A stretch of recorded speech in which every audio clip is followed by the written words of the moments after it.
Hello again everybody, this is Josh Blazer from GameWisdom.com. Welcome to another video in my Darkest Dungeon Basics video series. For this video, we're going to start taking a look at some of the more advanced classes in the Darkest Dungeon, starting with the Occultist, who is one of my favorite classes. He is definitely a lot trickier to use compared to his counterpart, which would be the Vestal. He is the other class that can be considered one of the dedicated healers, but his little trick is a lot more about risk versus reward with his skills, and he can also be used in the front or back rows depending upon how you build him. But let's take a look. So the first skill we have is Sacrificial Stab. This skill's usefulness is not readily apparent, but you can tell when you look at one little thing: the crit mod. The Sacrificial Stab has one of the highest crit mod bonuses, I think, out of every character in the game. We take a look at another high critical class, the Jester. Where are you, Jester? There he is. His only attack that comes close would be the Finale, which has a crit mod of 16. Yeah, as you can see, it is high up there. And also take a look at the Grave Rob, which is also another crit-based class. Her highest crit mod is the Thrown Dagger. So the Occultist has the second highest crit chance of a skill out of everyone else. Now the other thing to keep in mind with the Jester is that it's very limited, as you can only use it one time, and then he gets sent back to the back row and you have to move him. So this is pretty much an every turn chance of really getting a good crit.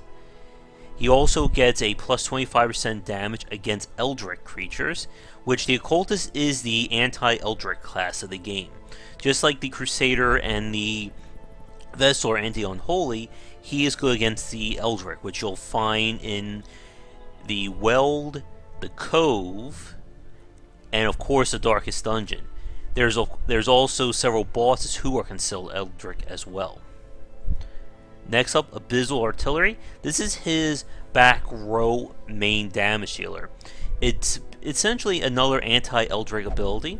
It has a decent crit chance, and this is meant to target guys in the back row, such as the fungoid turrets and other Eldritch creatures. Very useful in the Cove, as the vast majority of the enemies are considered that.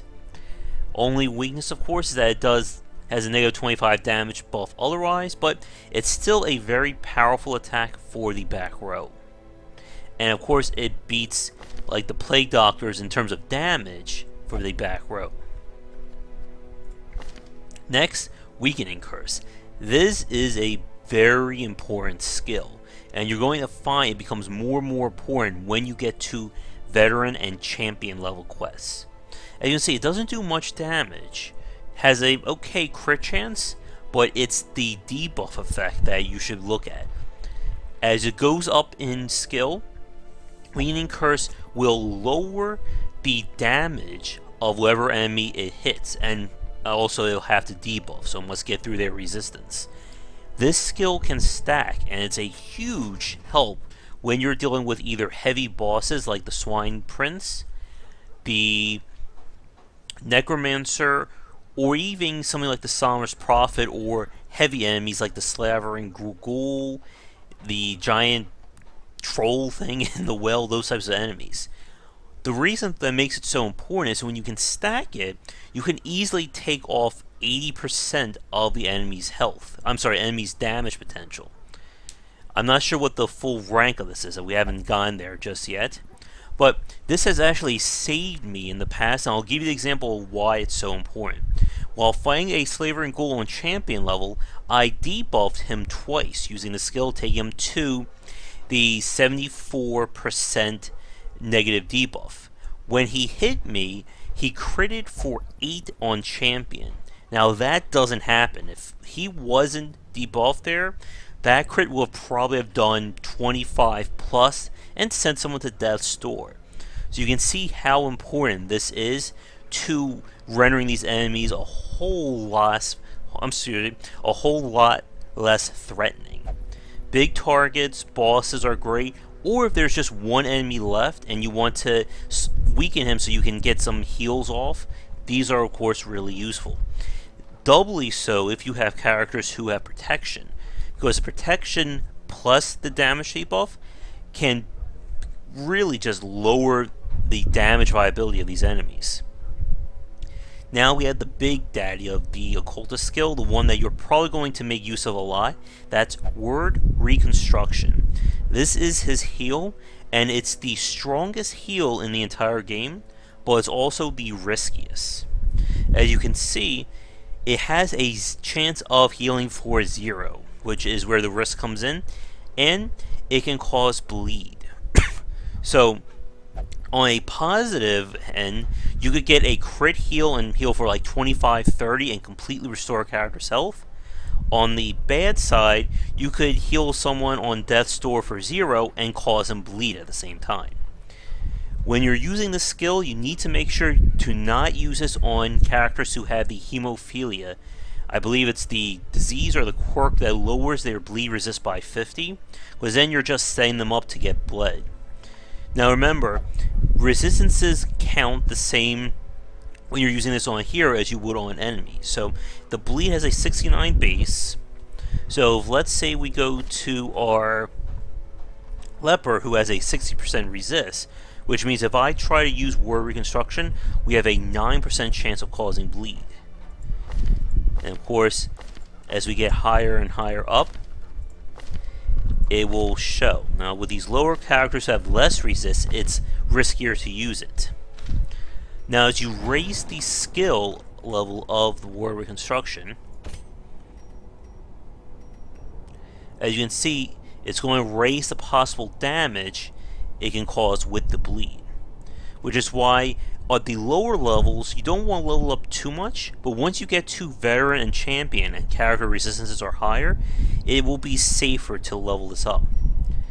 It's also important, if you get the Cleansing Crystal, which lowers the chance for bleed skills to proc, this can make the Word Reconstruction a lot safer to use, to the point that it may never cause bleed on a character. Next up, Vulnerability Hex. This is the Occultist's mark causing skill. It also lowers an enemy's dodge, which makes it really useful on enemies who have high dodge as opposed to high protection. So the rabid dogs, spiders, maggots, enemies like that. The mark also gives you the opportunity to synergize with any character who gains bonuses for attacking marked enemies. So Houndmaster, Bounty Hunter, Highwayman, Grave Robber, and Arbalest. Next we have Hands from the Abyss.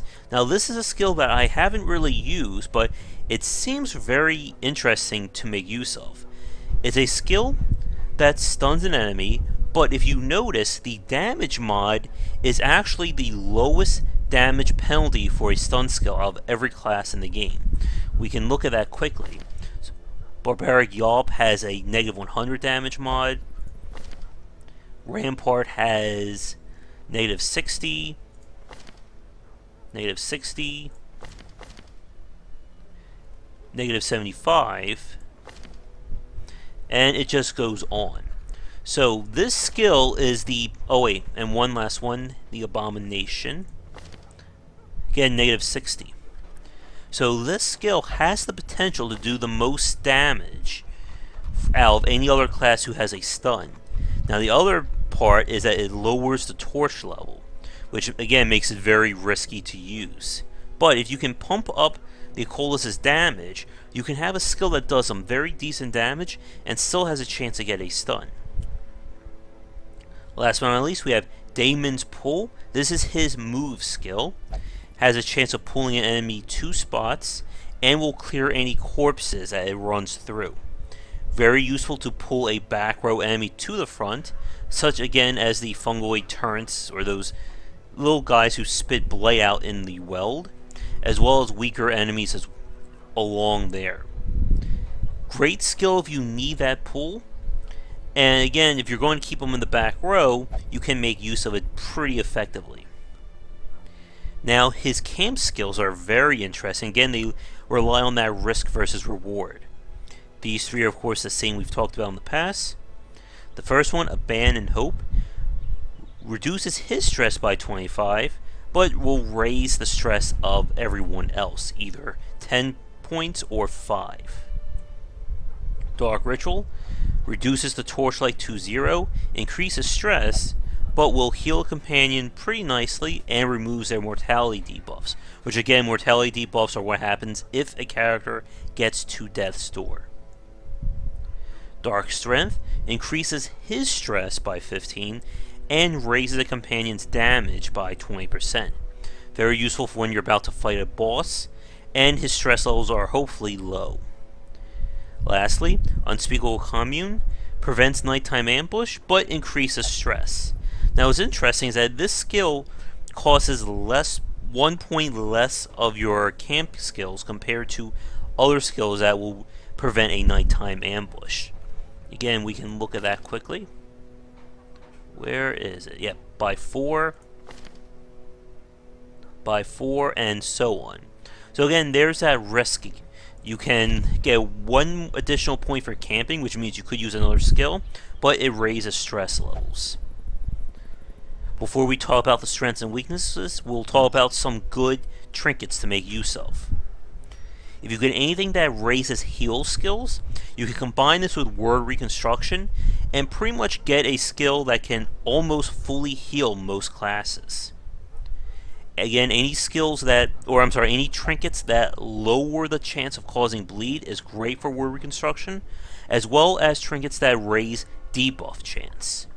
So the Occultist gets something like the Curse Incense. If you're going to make use of his damage as a sacrificial stab, you can use the Sacrificial Cauldron on top to get plus 15% damage. And other than that, again, go with anything you like. So if you want to raise his damage up, you give him Legendary Bracer. He's on the speedier side compared to other classes, so it won't hurt him too much. But he is definitely more dodge oriented than he is protection base. So keep that in mind as you're building him up. But you never know if you may get the right quirks for that. Now then, to talk about his strengths and weaknesses, again, strengths, he is the only class that has one of the most effective anti-damage skills with Weakening Curse. He has the strongest heal in the game, and he can do a decent job on both the back and the front row. The weakness, of course, is he's very risky to play. When word reconstruction doesn't work properly, it could set you up for disaster. He has decent health at this level, but nowhere near compared to other classes, which means putting him in the front row or in a spot where he can get attacked can be very risky. He doesn't have the super high dodge as a Grave Robber either, which she's very low. I have this on. We'll take that off so you can get the full comparison. Now she's only dodge 10 right now, but keep in mind she is level 1 with not even any upgrade armor, so her dodge will get very high when she's at level 5 compared to him. And again, he doesn't do a lot of damage compared to classes similar to him, so he has to rely on that crit chance for Sacrificial Stab, as well as using his debuffing skills with Weakening Curse and Vulnerability Hex. Building a party around the Occultist, the simple one would be combining him with classes that take advantage of Mark. So one of my dream combinations was Occultist, Houndmaster, Arbalest, and Bounty Hunter. You can also combine him with classes that have high health to give you a greater chance of getting that word reconstruction off and getting the most value out of it, such as, again, Leper, Abomination, etc. You'll find that he's very useful on the higher level quests than he is on the lower ones. Lower ones you can usually just power through with offense, but when you start getting to the medium and champion quests, where enemies have a lot more health and defenses, being able to lower their dodge or make them do less damage can become very helpful. And again, for bosses who make use of high damaging attacks, this can put them in their place. I think with that just about covers everything with the Occultist. Please don't pay attention to the quirks. Again, this is just from taking this guy all the way to the end. As you can see, he's almost at level 6, but who knows if he'll survive that long. But that's going to do it for this video. If you have any questions about the Occultist or any of the other classes, be sure to leave a comment. Thanks a lot for watching. If you enjoyed the video and want to see more, please like and subscribe. It will help out a lot. Check out game-wisdom.com for posts and podcasts relating to game design in the industry. And of course, if you're enjoying this video series, be sure to check out the Darkest Dungeon live campaign run. That is also a playlist on this channel. Thanks again for tuning in. I'll be back with another class real soon. Take care.